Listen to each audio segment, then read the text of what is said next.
बिस्मिल्लाहिर्रहमानिर्रहीम, अस्सलाम वालेकुम, a very good morning to all of you नाज़रीन। कैसे हैं आप सब? उम्मीद यही कि आप सब खैरियत से होंगे। एक नई सुबह, ताज़ादम सुबह, उम्मीदों से भरी सुबह आप सबको बहुत बहुत मुबारक हो। दुआ करते हैं कि आज का दिन आपके लिए बहुत सारी खुशियाँ लेकर आए और आप ख़ुद अपनी ज़ात से भी लोगों को अच्छी चीज़ दे सके या अच्छी बात अपनी ज़ात से लोगों तक पहुंचा सके। इसी के साथ करेंगे अपने आज के प्रोग्राम का आगाज़। और आज बहुत सारी टिप्स भी हैं। एक पिंडोरा बॉक्स खुलेगा क्योंकि कुछ ऐसे ख़ास शख्सियात होती हैं जिनके पास अल्हम्दुलिल्लाह अल्लाह की तरफ से जो है वो ऐसी ख़ास रहमतें होती हैं कि वो हर चीज़ में ना आपके कुछ ना कुछ मदद ज़रूर कर देते हैं। अगर मदद ना भी हो सके तो उनके कहने से आपको लगता है कि ये जो कह रहे हैं ना इससे कुछ ना कुछ बेहतर होगा। और ऐसी कुछ शख्सियत हमारे पास मौजूद हैं। उन्हीं में से एक शख्सियत को आज हमने मदऊ किया है और बहुत सारे लोगों के बहुत फेवरेट हैं और माशाल्लाह से इनकी जो अभी तक तजर्बा रहा है अपनी मेडिसिन की फील्ड में, टिप्स से इनका ताल्लुक़ है। बहुत सारे लोग जो हैं हुए हैं। मेरे साथ मौजूद हैं हकीम अब्दुल बासित साहब। अस्सलाम वालेकुम। वालेकुम अस्सलाम। कैसे हैं आप? अल्हम्दुलिल्लाह खैरियत से हैं। मैं आप लोगों को ख़ास बातें बताऊंगी आज के प्रोग्राम में। वो ये कि सबसे पहले तो मुझे बड़ी खुशी हो रही है ये कहते हुए, और मैं दुआ गो भी हूँ अपने दिल में। आज लगता है दुआओं का प्रोग्राम है कि हकीम साहब जो हैं वो हज पर जा रहे हैं माशाल्लाह। सो आपको बहुत बहुत मुबारक हो। बहुत शुक्रिया। और हम दुआ करते हैं कि अल्लाह सबको बुलावा आए, सबका जो लोग उस वहाँ बैठे हैं, जो मैं यहाँ बैठी हूँ, मेरी जो पूरी टीम है, सब मिलकर आमीन कहिए कि अल्लाह करे कि अगले साल हमारा भी बुलावा आए और हम भी वहाँ जा सकें और जाकर जो है उस दर को देख सकें और जो भी हमारे दिल की दुआएं हैं या जो भी हम चाहते हैं वो हम वहाँ जाकर अपनी अर्जी पेश कर सकें। तो ये बताएं क्या सोचा है, जाते आपने कौन सी दुआ मांगनी है? याद रहती है दुआ जाके वहाँ पे? बिस्मिल्लाहिर्रहमानिर्रहीम, हम्दन लिफ़ातिह लिकुल्लि सलातिन अला खातिमुर रसूल। देखिए, हज एक ऐसा दीवानावार इश्क है। क्या बात है, बड़ी प्यारी बात की आपने। तो जब आप खाने काबा में जाते हैं, और ये मेरा अल्हम्दुलिल्लाह तजुर्बा रहा कि जो वो नात है ना कि काबा पे पड़ी पहली नज़र, क्या चीज़ है दुनिया भूल गए। ये हकीकत है बेशक कि उस वक्त यानी कि आप क्या नजराना पेश करेंगे कि आपकी आंखों से नजराने गिरने शुरू हो जाते हैं। और जो जलाल है खाने काबा का, और जो उसका एक शख्स मतलब कहना चाहिए एक जलाल के साथ, एक बड़े उसके साथ आप देखते हैं तो दिल अंदर से कांपने लगता है। अच्छा, दिल एक जिसे एक तो खुशी का दिल, वो खशियत इलाही तैयारी हो जाती है। यानी कि इतना दिल धड़कने लगता है कि जब आप वो चलते हो ना काबा की, जब पहली बात तो जो बाब है, वो जो दरवाज़ा है, उसमें से एक दरवाज़ा ऐसा भी है, अब तो आपने सुना होगा कल परसों भी एक दरवाज़ा खुला है कि जो नया दरवाज़ा है जिससे बाहर से काबा नज़र आ जाता है। तो आप जैसे जैसे चलते रहोगे आपके कदम जो है वो उठते जाएंगे और आप जो जी नहीं चाहता कि आप यूं करके नज़र नीचे कर लो। तो वो उसमें यह है कि जो हर आदमी अपने लिहाज से दुआएं करता है, लेकिन मैंने तो ये दुआ की थी कि या रब्बुल आलमीन में जब तक यहाँ पे हूँ मेरी एक एक दुआओं को कबूल करना और मेरे सरजमीन पाक की हिफाजत फरमा। माशाअल्लाह, ये दो दुआएं मैं ज़रूर करता हूँ कि क्योंकि हम ये सरजमीन है, पाकिस्तान है, तो हम हैं। बेशक। तो ये मोहब्बत का एक खुलूस का एक नजराना होता है जो हम अल्लाह की घर पे दर पे जाते हैं तो सबसे पहले अपने दीन के बाद अपने मुल्क के लिए दुआ करें। एग्जैक्टली। और पाकिस्तान के लिए दुआ करें। उलमाए दीन भी यही कहते हैं कि बहुत ज़रूरी है कि सरजमीन है तो आप हैं, वरना कुछ भी नहीं, कोई पहचान नहीं। शायद हकीम साहब इस तरह काम ना कर सकते या हम आज बैठे हुए इस तरह अपने प्रोग्राम को कंडक्ट ना कर रहे होते। तो दुआ के लिए भी यही कहा जाता है कि आप ये दुआ मांगे कि आपकी जितनी भी जायज़ दुआएँ हैं वो पूरी हो जाएँ। ये दुआ मांगनी चाहिए क्योंकि जब नज़र पड़ती होगी तो कुछ याद नहीं रहता होगा। सो आप फर्स्ट टाइम जा रहे हैं हज पर या सेकंड टाइम जा रहे हैं? माशाल्लाह। तो एक बार फिर से ढेरों मुबारकबाद है आपके लिए और अल्लाह आपको खैर से लेके जाए। आप खैर से हिम्मत के साथ वो तमाम अदाएं जो रब को पसंद हैं, वो तमाम अदाएं ही हैं जो हम जाकर वहाँ पर अदा कर रहे होते हैं। वरना वो भागना, वो कंकर मारना, वो तमाम चीज़ें क्या है, वो अदाएं थी जो अदा की गई और अल्लाह को पसंद आ गई। तो क्या पता कि जब हम वहाँ जाएं और कोई अदा रब को पसंद आ जाए और उस अदा के सदक़े में बख्शिश हो जाए, तो या अल्लाह हम सबकी बख्शिश फरमाना है। वैसे हमारे काम तो ऐसे नहीं है, लेकिन तो माफ़ करने वाला है। अच्छा, तो ये तो हुआ। अब जब आप वापस आएंगे तो हम आपसे पूछेंगे भी ज़रूर कैसा आपका सफ़र रहा। आज जो और जब हज की बात आती है तो रब की तरफ से एक और हमें मजहबी जो है वो खुशी दी गई, मजहबी त्यौहार दिया गया है, वो है बकरीद, ईद उल अज़हा जिसे कहा जाता है। उसकी भी आमद है, करीब करीब है। मवेशी मंडी भी सज चुकी है, बारिश होती है, बेचारे जानवर परेशान हो जाते हैं। तो मैं आपसे कुछ उस हवाले से भी पूछना चाहूँगी। ये बताइए, सबसे पहले तो मरहला होता है कि आपने जाके जानवर ख़रीदना है, तो हम ज़रा यहाँ से शुरू करते हैं। अभी मवेशी मंडी में ये ख़बरें भी आ रही हैं कि कोंगो वायरस भी है, फिर अब बारिश भी हुई, गंदगी भी है, अब बीमारी भी है जानवर में। अब जब ख़रीदने का मरहला है, एक शख्स जब कुर्बानी का जानवर ख़रीदने जाता है तो वो फिर क्या चीज़ों को देखे? देखिए, सबसे पहली चीज़ तो ये है कि इस दफ़ा कांगो वायरस जो है वो उसकी जो मुसद्दका खबरें हैं कि 4 आदमी कांगो वायरस में उनकी डेथ हो गई। ये आप कराची का बता रहे हैं? कराची में 4 आदमी। तो उसमें बेसिकली होता ये है कि ये कोई कांगो वायरस नया नहीं है। ये एक तरीके से आप देखें तो ये उमूमन होता है और हमें खबर नहीं होती। अब चूँकि ये कि एक अवेयरनेस आ गई है और मीडिया ने इतनी तरक्की कर ली है कि कहीं पर पटाखा भी फटता है तो मीडिया में आ जाता है। सही है। तो बुनियादी तौर पे ये एक ऐसा मर्ज़ है कि जिससे बचने के लिए कोशिश ये करनी चाहिए कि आप बच्चों को जानवरों से दूर रखें। इनके जिस्म में, इनकी खाल में एक किस्म का एक कीड़ा होता है जो चिपका हुआ होता है और वो अगर वहाँ से मूव करके आपको काट ले तो उसमें यह है कि आपके पास वक्त नहीं है। अगर वो काट लेता है और आप पर वो ऐसा जहरीला, तो उसकी भी किस्में हैं, अगर वो बिल्कुल ए क्वालिटी का जहरीला हो तो विदिन 2 डेज डेथ हो जाती है पेशेंट की। तो मतलब ये जानलेवा ही साबित हो। इसमें इलाज नहीं है कि साहब आप ग्लूकोज लगा दें, आप फरान करने, इसका ये इलाज है।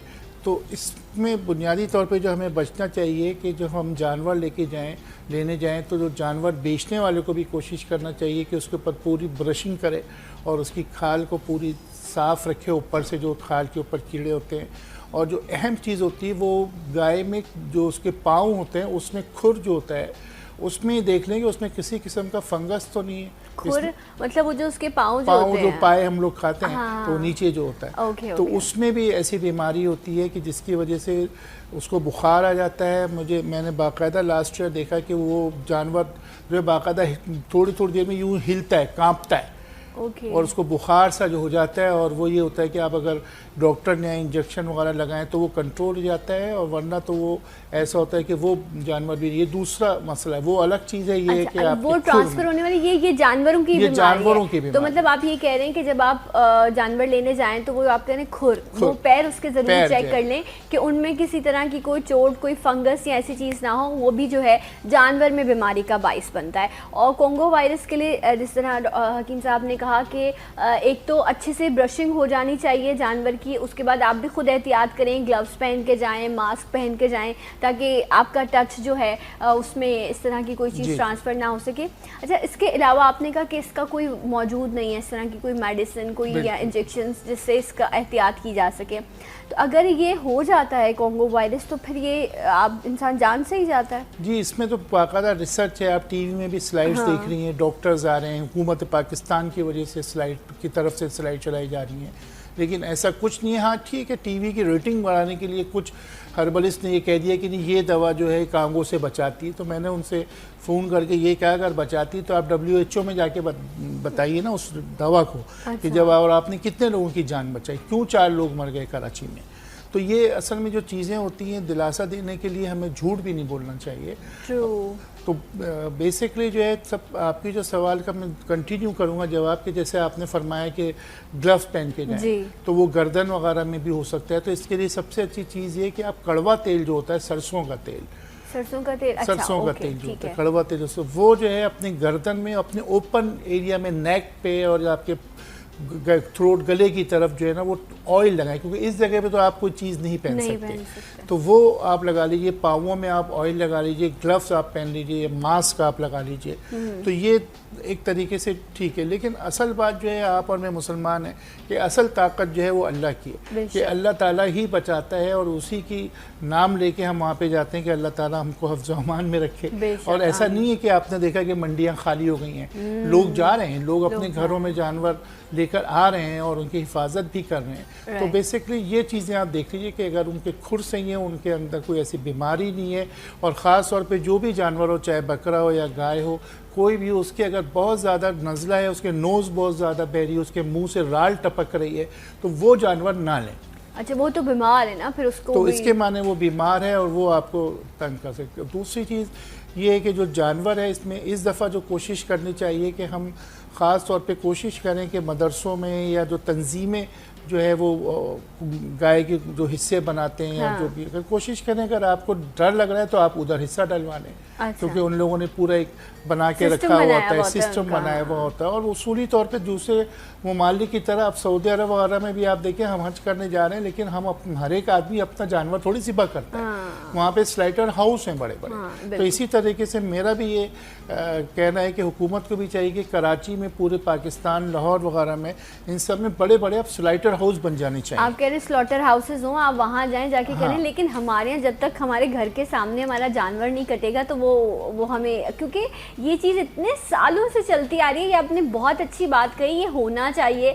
इससे जगह जगह पर वो ईद वाले दिन से जो गंदगी, आप कहीं पर भी मर्जी आती है रख देते हैं, गंदगी फैली होती है, सड़कों पर स्मेल है, बदबू है, ब्लड है, ये तमाम चीज़ें, आप इस गंदगी से तो बच जाएंगे। लेकिन इस पे लोग एक बात उठाते हैं, वो कहते हैं ये हमारा मजहबी फरीज़ा है, इसको हम खुद अपने हाथ से, क्योंकि उसमें ये होता है कुछ लोग खुद अपने हाथ से छुरी भी फेरते हैं, कुछ लोगों में नहीं होती इतना दिल उनका मजबूत कि वो ये तमाम चीज़ें कर सके। तो वो कहते हैं आपने इसको भी अंग्रेज़ों से लेकर, और वो उस हाइजीन को नहीं देख रहे होते, वो वहाँ पर इमोशनल एस्पेक्ट ले आते हैं। तो आज आपने ये मुद्दा उठाया है, अब देखते हैं कि कितने अरसे तक ये लेकिन मैं इसमें कह रहा हूँ कि लोकल एरिया अपने बना लें। जैसे अपने करीबी मैदान है, फ्लैट में आप रहते हैं, करीबी मैदान में चले जाओ, तो वहाँ आप खुद जाइए, 100 जानवर 200 जानवर वहाँ पे हो, कसाई आप हायर कर लें और ख़ुद ही आप छुरी फेरिए, सब कुछ कीजिए। जगह जगह आपका अगर घर है तो हर गेट के सामने जो होता है, उससे जो जरासीम फैलते हैं, उससे जो मामलात होते हैं, उससे जो बीमारियां होती हैं। और दूसरी देखिए अहम चीज़, ज़बीहा के मामले में नबी अकरम सल्लल्लाहु अलैहि वसल्लम की हदीस का देखें, और ज़बीहा क्या चीज़ है, ज़बीहा की नो हाउ जो है हम कहीं से भी नहीं देते। ज़बीहा जो है वो इस्लाम में और दीन में बड़ी अहम चीज़ है कि आप बिस्मिल्लाह अल्लाहु अकबर 3 दफ़ा कह के आखिर में जानवर को ज़िबा करें, और उसकी छुरी, उसके जो नरखरा है, उसमें इस तरीके से पेरी कि पूरे जिस्म का खून बाहर। अल्लाह। ये ज़बीहा जो है 3 घंटे और 4 घंटे के दरमियान उसमें हवा लगनी है। गोश्त आपने बाज़ दफ़ा देखो वो हिलता रहता है, उसमें एक जान सी होती है, गोश्त का लो थोड़ा हिलता रहता है। जब आप जैसे ही उसको ज़िबा करके अलग रखते हैं, खाल उतार के, तो उसे कम से कम 3 घंटे रखना चाहिए कि उसमें जो ऐसी चीज़ें हो, सुम्मी असरात, बाद ऐसे जरासीम होते हैं जो हवा से सूख के जो ख़त्म हो जाते हैं। उसके बाद आप मतलब आप कह रहे डायरेक्ट पैकेट्स बना के, या वो नहीं, जैसे गोश्त आया उसे फौरी तौर पे कसाई बना देते हैं, उनसे पूरे होल्ड करो जब तक कि तुम पाए सीरी बना दो, ठीक है, गोश्त को थोड़ी सी हवा लगने दो, और उसके बाद जो है वो गोश्त बनाया जाए, ठीक है।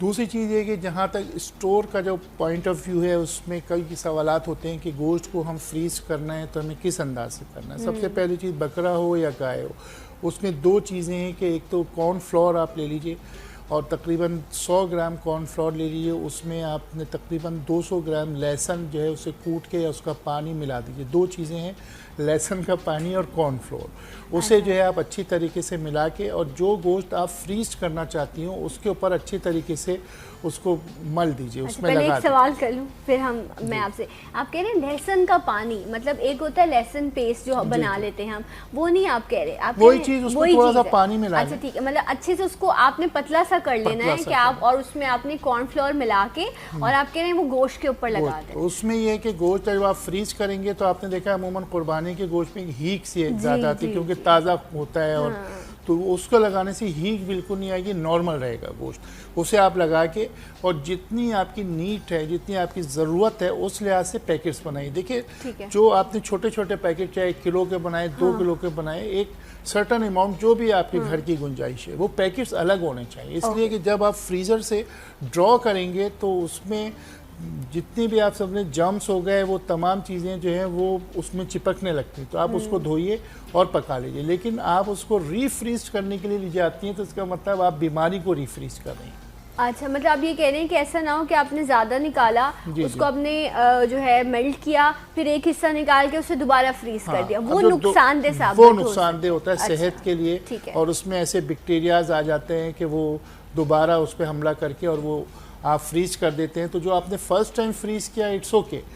अब उसमें जो आप पैकेट निकाल रहे हैं वो पैकेट आप ड्रॉ करने के बाद उसको पका लीजिए और उसे यूज कर लीजिए। तो ये एक पहली एहतियात है। दूसरी चीज अच्छा, ये बताइए सर, ये आप चाहे किसी भी, आपने फिर उसको चाहे बारबेक्यू करना है या आपने उसका वो खाना, कोई सालन बनाना है, कोरमा है, बिरयानी है, व्हाटएवर कोई भी चीज़ अगर आपको करनी है, तो आपने जो कॉर्नफ्लोर और वो लहसुन लगाया वो आप वॉश करेंगे तो वो बिल्कुल खत्म हो जाएगा, और उसके खत्म होने से वो जो हीट या स्मेल आ रही होती है वो भी खत्म हो जाएगी। फिर आप अपने प्रोसेस से जो आपका प्रोसीजर है आप वैसे अपना खाना बना लीजिए और कुछ हमें भी भेज दीजिएगा यहाँ बना। अच्छा, तो ये तो आपने एक तरीक़ेकार बताया कि अच्छा, गोश्त को अक्सर मसला होता है कि गलाने में भी मसला होता है। कुछ गोश्त जो है, जिस तरह मटन है, उसमें भी थोड़ा टाइम लगता है लेकिन वो हो जाता है। बट अगर हम बीफ की बात करें तो वो बहुत ज़्यादा टाइम लेता है। लोग अलग अलग तरीक़ेकार इस्तेमाल करते हैं। गोश्त गलाने का पाउडर है, छालिया का इस्तेमाल किया जाता है, या इस तरह की और चीज़ें आती हैं। तो आप क्या सजेस्ट करेंगे? हमारे हर्बल में सबसे अच्छी चीज़ जो गोश्त गलाने के लिए होती है वो नौशादर होता है।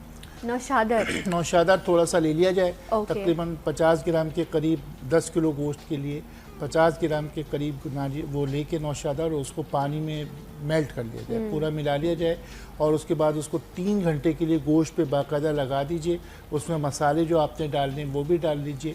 और उसके बाद कचरी पाउडर एक होता है, कचरी पाउडर, तो ये भी बड़ी उम्दा चीज़ है कि ये भी हर्बल का एक आइटम है और ये उमूमन दवाओं में भी इस्तेमाल होता है। तो कचरी पाउडर जो है उसे भी बारीक करके, ये जो नेचुरल चीज़ें हैं। अच्छा, नौशादर और कचरी दोनों एक साथ इस्तेमाल करने से ये होता है कि 3 घंटे में गोश्त में गलावट आ जाती है। तो फिर ये बारबेक्यू के लिए फिर बहुत बेस्ट रहता है। ठीक है, आप जो भी मसाले मिलाएं इसके साथ आप नौशादर मिलाएं, एक टेस्ट भी इसमें डेवलप होता है। ओके।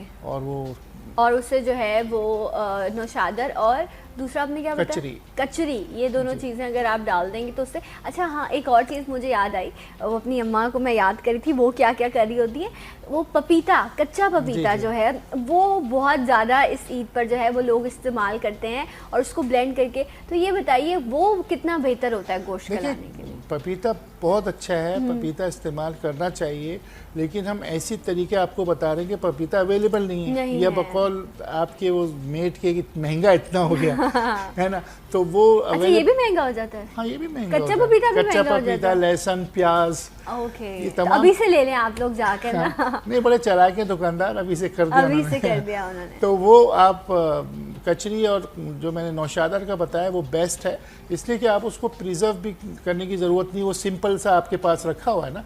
अब पपीता जो है आप जब उसको ग्राइंड करते हैं, ग्राइंड करने के बाद बहुत से लोगों को मैंने देखा कि उसको ग्राइंड करके बॉटल्स में, ये प्लास्टिक की बॉटल्स में जो है फ्रिज में रख देते हैं। फिर 3 दिन 4 दिन जब भी ज़रूरत होती है, बारबेक्यू तो आपको पता है वो तो हर घर में होता है, तो उसमें ये होता है कि पपीता आपने उसी तरीके से उसी एट अ टाइम यूज़ करना है, उसको स्टोर नहीं करना है। अच्छा, फ्रेश आप उसको ग्राइंड करें और यूज़ करें। जिस तरीके से अदरक लहसुन के लिए भी काफ़ी चीज़ें हैं कि साहब उसको प्रिजर्व नहीं करना चाहिए, उसे प्लास्टिक की बॉटल्स में नहीं रखना चाहिए, टीन के डब्बों में नहीं रखना चाहिए, उसमें जहरीले असरात आ जाते हैं। अच्छा। ग्रीन सा हो जाता है। तो इसी तरीके से पपीते को भी ज़्यादा सेफ नहीं रखना चाहिए। आप पीसेस रखिए फ्रिज में, पूरा पपीता रख दीजिए और जब ज़रूरत है उसे पीस के इस्तेमाल कीजिए।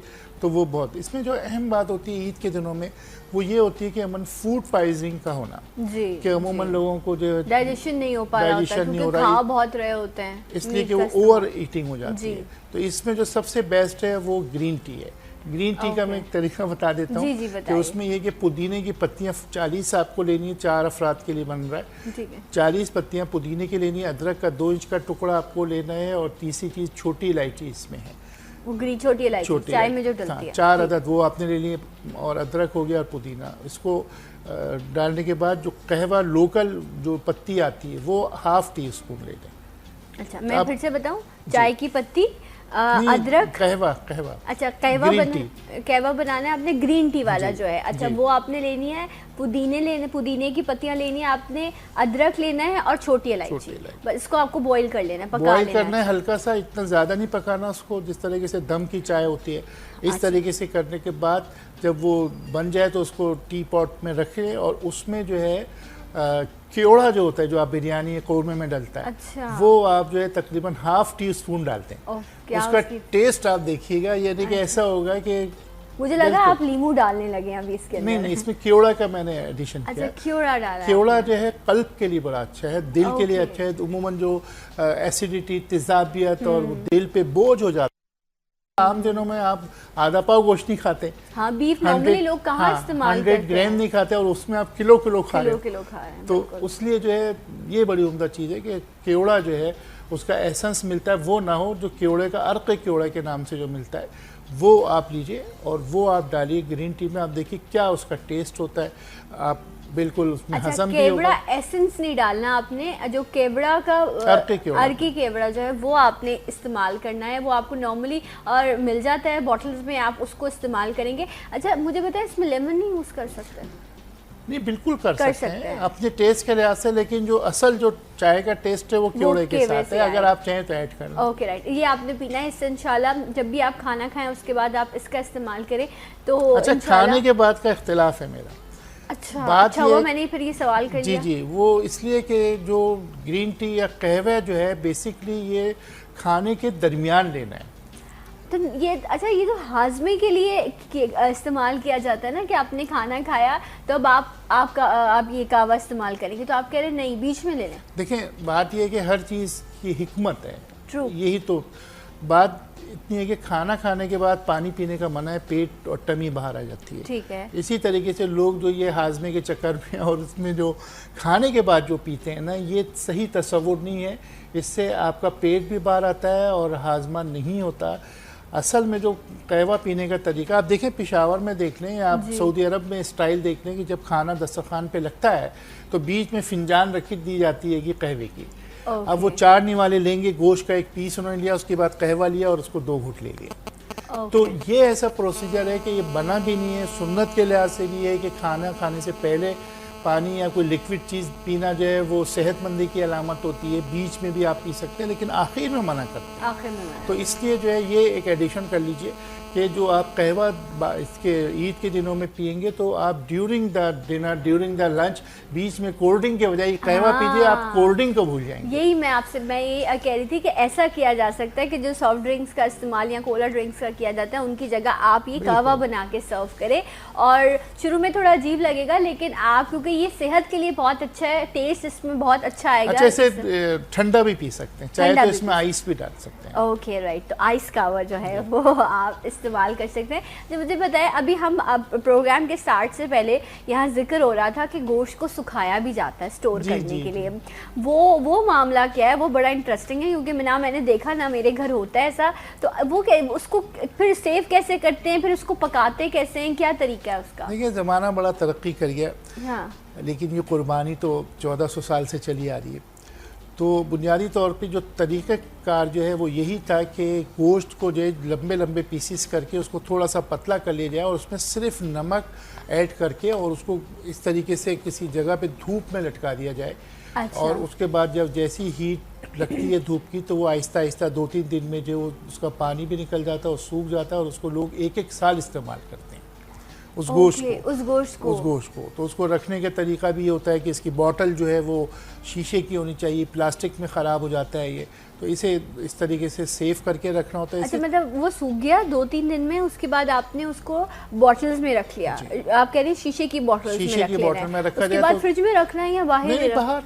बाहर 1 साल तक लोग इस्तेमाल। बिल्कुल। तो पहले जब फ्रिज या ऐसी चीजें नहीं हुआ करती होंगी तो शायद ये तरीका होता। यही तरीका था हुज़ूर अकरम सल्लल्लाहु अलैहि वसल्लम के ज़माने में। हज़रत आयशा रज़ियल्लाहु ताला अन्हा जब एक दफ़ा खाना पका रही थी तो उन्होंने गोश्त निकाला, तो आप सल्लल्लाहु अलैहि वसल्लम ने फरमाया कि आयशा, गोश्त जब भी बनाओ उसमें लौकी का इस्तेमाल किया करो। तो जब वो गोश्त, सूखा गोश्त डाला जाता था तो चूँकि उबलता है उसमें थोड़ा बहुत गलावट के लिए, तो उसमें लौकी भी डाल दिया करती थी, तो उसमें जो गोश्त की हिद्दत और गर्मी ख़त्म हो जाती है। Okay. तो ईद के दिनों में हमें इस हदीस सुनाने का मकसद ये था कि दिनों में हमें लौकी का इस्तेमाल भी करना चाहिए कि लौकी की कोई भुजिया या कोई ऐसा कुछ सब्जी साथ रखना चाहिए ताकि गोश्त को हजम करने में मदद मिले। राइट, लेकिन हम लोग तो वो जो मतलब नॉर्मली जो लोग हैं वो मुसलसल गोश्त किसी तरह का सब्जी या दाल का इस्तेमाल ही नहीं किया जाता। सैलड ले लें आप, किसी ना किसी तरह बैलेंस करें। इवन जब आप बारबेक्यू भी कर रहे हैं तो आप कोशिश करें कि उसमें भी आप जो है एक पीस मीट का लगा लें, उसके साथ आप एक वेजी लगा दें। आप लौकी भी लगा सकते हैं, आप प्याज भी लगा सकते हैं, आप टमाटर भी लगा सकते हैं। ये भी बहुत अच्छा बारबेक्यू हो जाएगा। थोड़ी सी आपके उसके साथ वेजेस भी ग्रिल हो जाएंगी, बारबेक्यू हो जाएंगे, आप उनका भी इस्तेमाल करें। तो थोड़ा सा सब्जियां या दालें जो हैं उनको भी ऐड करें ताकि आप ये फूड पॉइजनिंग और ओवर ईटिंग से जो है वो बच सकें। ये बताइए कि एक मैक्सिमम जो फ्रीज़र की अगर हम बात करें या जो फ्रीज़ किया जाता है गोश्त, कितने अरसे तक उसे आप फ्रीज़ कर सकते हैं? क्योंकि लोग तो बहुत अरसे तक इस्तेमाल कर रहे होते हैं। देखिए, गोश्त का जो असल जो टेस्ट होता है ना, जो आप गोश्त खाएंगे तो इसमें टेस्ट है वो ज़्यादा से ज़्यादा 40 डेज में रहता है, यानी कि सवा महीना या ठीक है आप कह लीजिए या 1.5 महीना के लिए। तो इसमें ये होता है कि एक टेस्ट रहता है और जिस अंदाज से आप रखते हैं तो पैकेट्स आप ड्रॉ करके आप बनाइए तो एक टेस्ट रहेगा। लेकिन अगर आप उसको एक लंबे अरसे के लिए रख देंगे, बहुत से लोग 6-6 महीने बाद इस्तेमाल करते हैं, 3-3 महीने बाद इस्तेमाल करते हैं। वो कसाई बताते हैं ना कि उनके पास रानें आती हैं बनने के लिए, तो कहना अभी 3 महीने हो गए, ईद ख़त्म हो गई, अभी तक रानें ही बना रहे हैं। तो बुनियादी तौर पर होता यह है कि वो गोश्त तो रहता है, लेकिन गोश्त से असल बात है कि आप ग़िज़ाई अफादियत क्या ले रहे हैं। अफादियत जो है उसकी जो है वो ज़्यादा दिन नहीं रहती, 40 दिन तक रहती है। तो एक मैं बात करना चाहता हूँ बीमारी के हवाले से कि जैसे ब्लड प्रेशर के मरीज़ हैं, दिल के मरीज़ हैं और इसी तरीके से कोलेस्ट्रॉल के मरीज़ हैं। इस हवाले से उनको क्या करना चाहिए कि जो ईद के दिन होते हैं इसमें गोश्त का इंटेक वो कितना लें, क्योंकि अमूमन हॉस्पिटल्स में ये होता है कि जैसे इन दिनों में ज़्यादा गोश्त लेने की वजह से हार्ट अटैक के रेशो बढ़ जाते हैं, लोगों को कोलेस्ट्रॉल बढ़ जाता है, किसी को वेंस का मसला हो जाता है, हॉस्पिटल दौड़ते हैं। वजह ये होती है कि वो ओवर ईटिंग करते हैं। ठीक है, तो इसके लिए आप कोई वो बताएंगे रेमेडी? जी रेमेडी। अच्छा, मैं एक ब्रेक ले लूँ? जी प्लीज। ओके, पहले हम एक ब्रेक लेते हैं। ब्रेक से जब वापस आएंगे तो मजीद डिस्कशन भी होगी, कुछ रेमेडीज आपके साथ शेयर करेंगे। हमारे साथ रहिए सलाम पाकिस्तान में।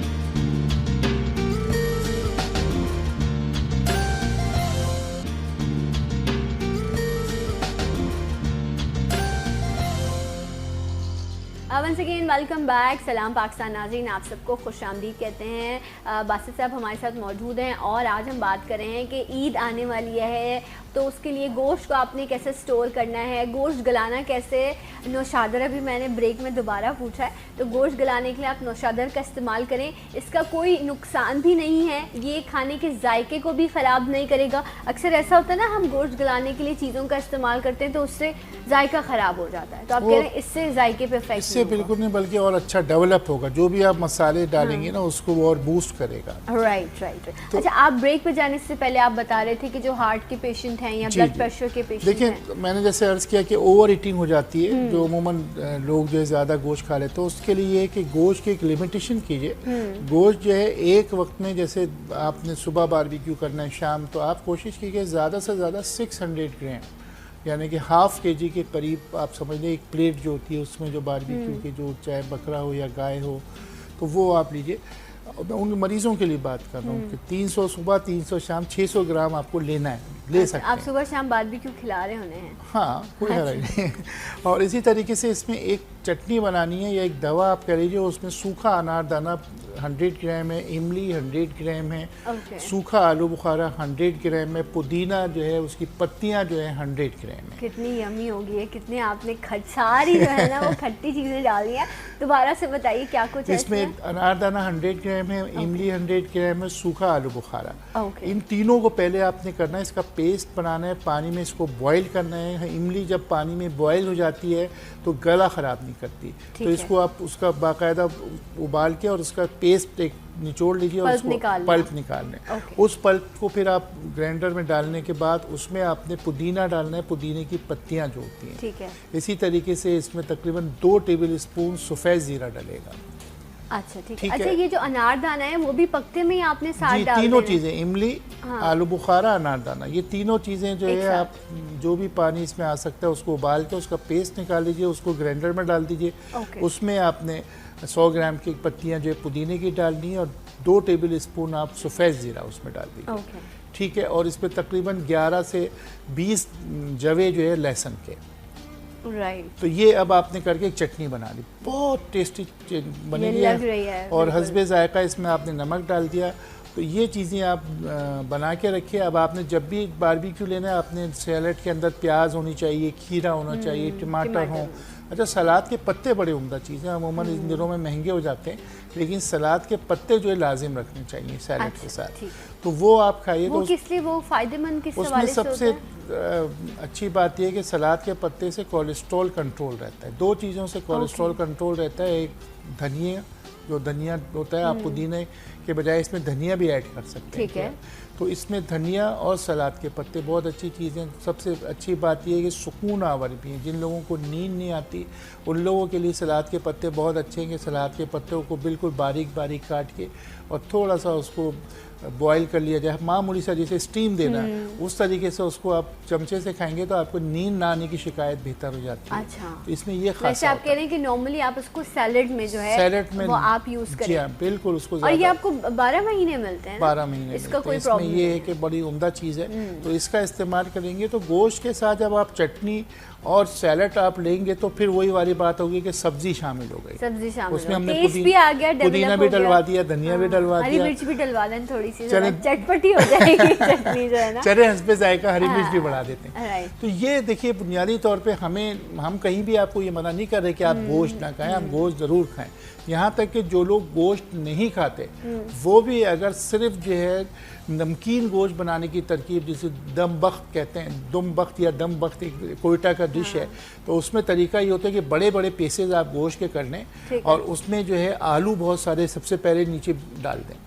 अच्छा, आलू मतलब उसको स्लाइस करके आलू नहीं, को? नहीं, ऐसे ही आलू साबुत? आम उसको छिलके समेत उसको धो लीजिए। अच्छा। और धोने के बाद नीचे जो है भगोने में जो है घी तेल जहाँ डलता है उस जगह में आलू रख दीजिए। ओके, एक आपने पूरी लेयर जो है आलू की होगी, उसके ऊपर आपने बड़े बड़े पीसेस, बकरे के हों, गाय के हों, जो भी हों, आप उसके ऊपर आपने वो पीसेस किए और किसी भी किस्म का पानी नहीं डालना है। फिर उसको ऊपर से आप बंद कर दीजिए, उसको ऊपर आटा लगा के उसको बिल्कुल वो बंद कर दें। हाँ। और उसके बाद हल्के चूल्हे में पूरी रात पकेगा या कम से कम 5-6 घंटे पकेगा। वो गोश्त खाइए, उसमें सिर्फ नमक है और कुछ नहीं है। अच्छा, मतलब आपने पहले अपने पॉट में आपने जो भी आप ले रहे हैं उसमें आपने पहले आलू रखने साबुत धो के अच्छे से, कि उस पर मट्टी बहुत ज़्यादा लगी होती है। फिर आपने उस पर गोश्त के टुकड़े रख के उसको ऊपर से सील कर देना है आटा लगा के, और आप पूरी रात जब 6 घंटे कम से कम। आलू तो बेचारे नहीं, आलू जब वो हीट आएगी ना, हाँ। तो गोश्त का पानी भी निकलेगा। ओके। आलू से भी पानी निकलेगा और आलू और नमक लगा दे तो और नमक हम पहले वो उसमें पानी निकलेगा और आप देखिए कि उसमें ऐसा टेस्ट होगा। और ये ऐसी चीज़ है कि जिन लोगों को एसिडिटी रहती है, तेज़ाबियत रहती है, जो गोश्त नहीं खाते, वो ये गोश्त इस चटनी के साथ खाएंगे तो उनको हजम भी हो जाएगा और ये बेहतरीन डिश है। बड़ा इंटरेस्टिंग लग रहा है, ये ट्राई कीजिएगा आप लोग। जी जी बिल्कुल। दूसरी चीज़ ये है कि देखिए, जैसे हॉस्पिटल्स के अंदर ये अब हमको सोचना चाहिए कि अमूमन केसेस बहुत आते हैं रमज़ान के दिनों में, ख़ास तौर पे कसाई जो है उनको छुरी लग जाती है, जानवर मार देता है, बच्चों को टक्करे मार देता है, किसी की हड्डी टूट जाती है, फलाना, ये तो केसेस आते हैं ईद में। इसी तरीके से दिल के हवाले से और ख़ास तौर पे वॉमिटिंग के हवाले से और जो फूड पॉइजनिंग होती है, इस हवाले से बहुत पेशेंट आते हैं। तो हम इसमें सिर्फ हफ्ज़े मा तक़द्दुम के तौर पे बता रहे हैं, आप कोई बीमारी ही ना हो। आपने करना ये कि आपको सिंपल सा जो है, आपने अर्के गुलाब घर पे रखना है। अर्के गुलाब से आतिशा होना चाहिए, उसमें अर्के सौंफ, 2 चीज़ें, अर्के सौंफ और अर्के गुलाब से आतिशा, ये आप घर पे रखिए। और जब भी वो पेशेंट जो कि हार्ट के और जो ब्लड प्रेशर के हवाले से पेशेंट है, वो आधा ग्लास यानी कि 125 ग्राम ये जो है दिन में 2-3 दफ़ा पी लें। और जो आपने खाना खाते रहिए, आपके दिल की हिफाजत रहेगी, एसिडिटी नहीं होगी, तेज़ाबियत नहीं होगी, आपके पेट में उफारा और गैस नहीं होगी। अच्छा, ये कहा जाता है ना कि ये जो बड़ा गोश्त है नॉर्मली जो हार्ट के पेशेंट हैं, या अगर आप किसी तरह की बीमारी में मुब्तला हैं, तो डॉक्टर आपको पहले ही मना करता है कि आपने चावल नहीं इस्तेमाल करने, बड़ा गोश्त इस्तेमाल नहीं करना, या बहुत ज़्यादा रोगनी चीज़ें इनका इस्तेमाल नहीं करना। इन्हीं में एक टर्म यूज़ की जाती है कि ये चीज़ें बादी हैं, ये आपको प्रॉब्लम क्रिएट कर सकती हैं। तो मुझे हकीम साहब ये भी बताइए कि इस गोश्त के लिए भी कहा जाता है ना कि उसकी उस तासीर को ख़त्म करने के लिए फिर बहुत सारा लहसुन अदरक है या मुख्तलिफ़ चीज़ों का इस्तेमाल किया जाता है। तो आप ये बताएं कि एक खाना बना है, उसमें से 2 लोग खाते हैं, उनको फूड पॉइजनिंग हो जाती है, बाकी सब ठीक रहते हैं, तो इसको कैसे, इसमें क्या चीज़ ऐड की जाए कि ये हज़म आसानी से हो जाए? देखिए, इस पर पहले फिनोमेना ये है कि जो गाय का गोश्त होता है ना, हाँ। वो बेसिकली जो है वो बहुत से लोगों को सूट नहीं करता।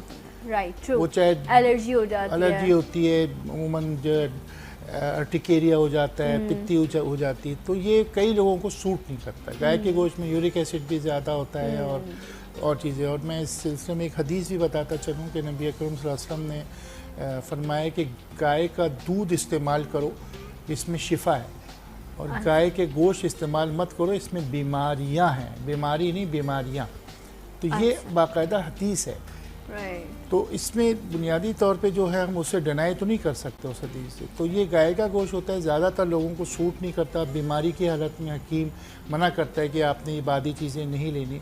अब पहली बात है उसको अवॉइड ही किया जिन लोगों को सूट नहीं करता है, जिन लोगों को पेट का मसला, और ये कि हम उसमें कोई ऐसी तरकीब नहीं दे सकते कि आप ये मिला लीजिए। हाँ ठीक है, आप अगर बकरे का गोश्त भी ले रहे हैं, अदरक लहसुन इज़ गुड, उसका इस्तेमाल कीजिए। बादी के लिए अदरक बहुत अच्छी है, लहसुन बहुत अच्छा है, तो इसका आप इस्तेमाल करें। और इसी तरीके से और जो चीज़ें हैं, जिस तरीके से हमारे मसाले हैं, इसमें हरा धनिया या धनिया पाउडर जिसे हम कहते हैं, वो भी बहुत उम्दा चीज़ है कि वो खाने में डाला जाता है। लाल मिर्च असल में हमारी दुश्मन है, और सबसे ज़्यादा इस्तेमाल जो है लाल मिर्च होती है। आपके इल्म में बात होनी चाहिए कि लाल मिर्च बुनियादी तौर पे हैज़े की दवा है। अभी भी कैप्सिकम, हैज़े की दवा है लाल मिर्च, ओके। कैप्सिकम के नाम से जो एक दवा आती है होम्योपैथिक में, वो लाल मिर्च से बनती है। इसी तरीके से इसकी तारीख़ ये है कि आज से तकरीबन 150 साल पहले दिल्ली में वबा फैली और हज़ारों लोगों की तादाद में हैज़े में लोग मरने लगे। तो उस वक्त जो है ये यूरोप से कोई दवा आई थी जो कैप्सिकम ही का भी, क्योंकि वहाँ भी इस्तेमाल होती है दवाएँ, तो वो कुछ डॉक्टर्स लेके आए थे, वो कैप्सिकम यहाँ लेकर आए और उन्होंने जब उन लोगों को इस्तेमाल करवाई दवा के तौर पे, तो वो लोग जो है वो बाकायदा ठीक होने लगे। तो जब वो दवा खाते थे तो उनको तेज़ी आती थी, लोग कहते थे दवा है कोई बात नहीं। लेकिन वो वहाँ पे चूँकि दिल्ली वाले ज़्यादा थे तो वो उसको उन्होंने पकड़ लिया कि ये बड़ी अच्छी चीज़ है, तो क्यों ना हम इसको दवा को खानों में डालें ताकि हैज़ा ही ना हो। तो बुनियादी तौर पे वो दवा वहाँ से आई, कैप्सिकम यानी कि मिर्च, और हमारी ज़बानों में वो टेस्ट देती गई और दिल्ली वालों ने उनको ऐसा रिवाज बनाया कि आज तक हम हाँ। और फिर उसमें इस ईद में वो एक जो है गरम मसाला, उसका भी बहुत ज़्यादा इस्तेमाल किया जाता है। और उसके तो हमने वैसे पहले भी प्रोग्राम्स में भी जो है बड़े उसके फ़ायदे डिस्कस किए हैं कि ये हमारी रिवायतों का हिस्सा है। कुछ चीज़ें जो हमारी रिवायतों में है और उनके बहुत सारे फ़ायदे भी हैं। असल में देखिए ना, गरम मसाला बेसिकली एक दवा खाना है। उसमें दालचीनी भी है, बड़ी इलायची जो है ब्लड प्रेशर को कंट्रोल करती है, तेज़ाबियत के लिए बहुत उम्दा चीज़ है दालचीनी, दिमाग के लिए बहुत उम्दा चीज़ है दालचीनी। जायफल जो है वो ताकत के लिए बहुत अच्छा है। इसी तरीके से लौंग जो है वो गैस्ट्रिक के लिए बहुत अच्छी है, बादी के लिए बहुत अच्छी है। काली मिर्च जो है दिमाग के लिए अच्छी है। काली मिर्च जो है वो सीने की खशूनत के लिए और बलगम के लिए, खांसी के लिए बहुत अच्छी है। तो अब देखिए सब चीज़ें दवाएं हैं, एग्जैक्टली। तो आप इनको सबको कोशिश करें कि आप साबुत ही लें और आप खुद अपने घर में इसको जो है वो आप इसको पाउडर बनाएं, क्योंकि आप बाहर से ले रहे होते हैं। बहुत अच्छी अच्छी कंपनीज भी, ब्रांड्स भी मौजूद हैं। हम किसी पर कोई बात नहीं करें, लेकिन मैं ये कह रही हूँ कि एटलीस्ट आप खुद लेंगे, हल्का सा रोस्ट करके जब आप उनको ग्राइंड करते हैं तो बस ज़्यादा अच्छी खुशबू। देखिए गरम मसाले का तरीका ही जैसे आपने फरमाया, बड़ी अच्छी बात की आपने कि गरम मसाला पिसा हुआ बाजार से नहीं लेना चाहिए। रेशो जो है आप यहीं से लीजिए। इसमें जो रेशो होता है उसमें ये है कि आपने जो सफ़ेद ज़ीरा है ना वो ज़्यादा लेना है और काला ज़ीरा बहुत कम लेना है। अच्छा, अगर मैं पूछूं आपसे कि गरम मसाला पाउडर जो ओरिजिनली बनाया जाता था उसमें कौन कौन से अज्जा हैं जो शामिल किए जाते हैं, तो वो आप बताएंगे? रेशो के लिहाज से बता। इसमें जो सबसे पहली चीज़ है, आप सफ़ेद ज़ीरा 100 ग्राम ले लीजिए। ओके। उसके बाद हम आते हैं इसमें दालचीनी, आप वो 100 ग्राम ले लीजिए। इसी तरीके से लौंग जो है आपको 50 ग्राम लेनी है। राइट, ठीक है। इसके बाद इसमें आता है मेरे ख्याल से अब रह गया तेज़पात। तेज़पात इसमें सिर्फ 10 ग्राम लेना है। अच्छा। यानी कि 5-6 पत्ते जैसे हो गए। इसी तरीके जायफल इसमें सिर्फ 2 अदद लेने हैं।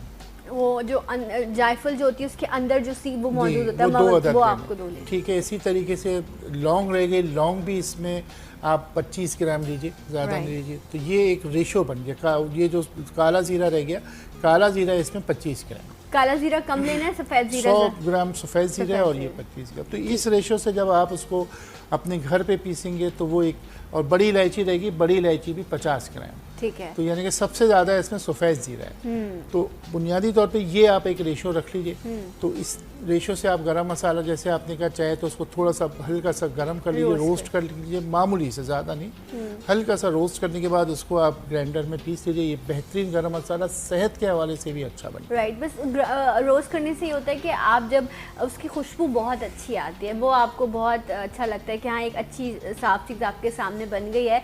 आप दाल जब आपके घर में बन रही है, आप दाल के ऊपर हल्का सा स्प्रिंकल करते, मेरी नानी किया करती थी, तो वही आदत अब आई है, उससे बहुत जायका बढ़ जाता है खाने का। आपने इवन सब्ज़ी बनाई है, आप सिर्फ काली मिर्च के साथ आप सब्ज़ी बनाएं और उसके ऊपर आप हल्का सा गरम मसाला स्प्रिंकल कर दे, वो चीज़ बहुत अच्छी टेस्ट देती है। तो थोड़ा सा आप भी अपने टेस्ट को डेवलप करें।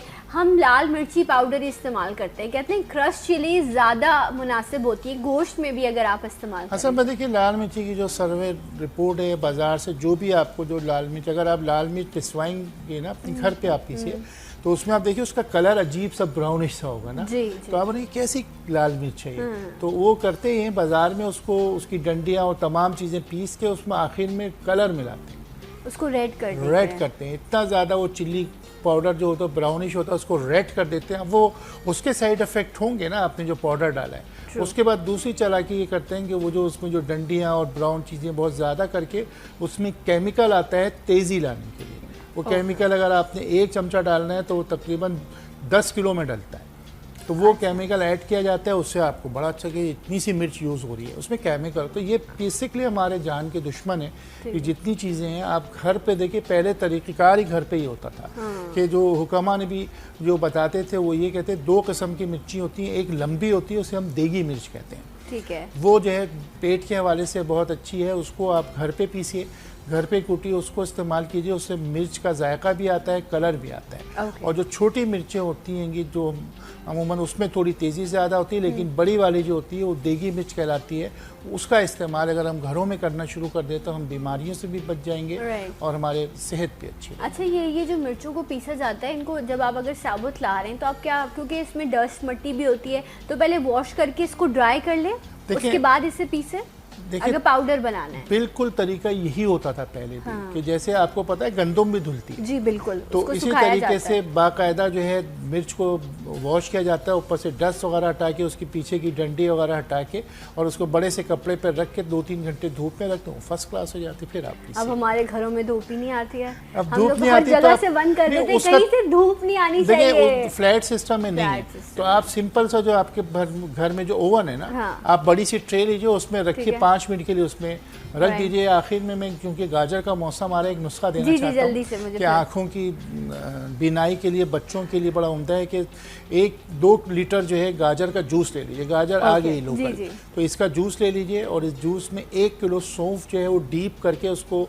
ऊपर कपड़ा बांध के आप उसको धूप में रख दें, और उसको 2-3 दिन में हिलाएं। 1-आध हफ्ते में वो बिल्कुल ड्राई हो जाएगा। नहीं आपके पास धूप है तो उसको ओवन में रख के उसको पूरा खुश्क कर लीजिए, और उस पाउडर में 1 किलो मिश्री मिला के एक पाउडर बन जाएगा जिसका नाम है सफ़ूफ़ नूर। आँखों की बिनाई के लिए छोटे बच्चों के चश्मे उतर जाते हैं। ओके, राइट जनाब, ज़बरदस्त। ऑरेंज वाली गाजर नहीं लेनी, रेड वाली लेनी है, जो हमारी देसी गाजर होती है। बहुत शुक्रिया बासित साहब, थैंक यू सो मच। एक बार फिर से आपको इस सफ़र के लिए मुबारकबाद देते हैं और खैरियत से हो। एक ब्रेक लेते हैं, ब्रेक के बाद आपको फिर ज्वाइन करेंगे। सलाम पाकिस्तान।